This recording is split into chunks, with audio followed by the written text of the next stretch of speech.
කියන සංඛ්‍යාවල මහා පොදු සාධකය සොයන ආකාරය 24 36 මහා පොදු සාධක හොයන්න යන්නේ.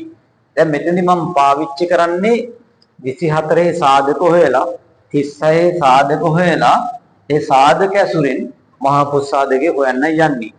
එහෙනම් අපි කරන්න ඕනේ මුලින්ම 24 සාධක ටික ලියනවා.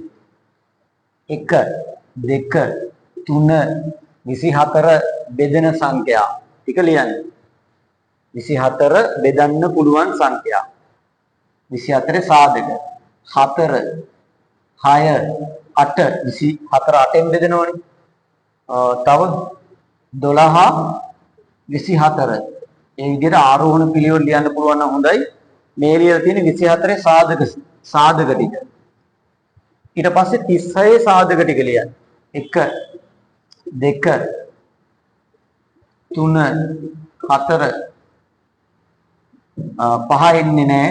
36 පහෙන් බෙදෙන්නේ නැහැ. 6 9 12 18 36 ඔය තමයි 36 සාධක.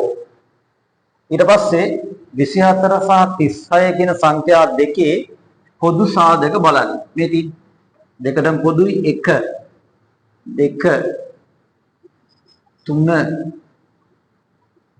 4 6 12 එච්චරයිනේ. එතකොට මේ පොදු සාධක වල විශාලම පොදු සාධකය වෙන්නේ 12. එහෙනම් මහා පොදු සාධකය තමයි මෙන්න මේ. එහෙනම් 24 සහ 36 කියන සංඛ්‍යා දෙකේ මහා පොදු සාධකය 12යි.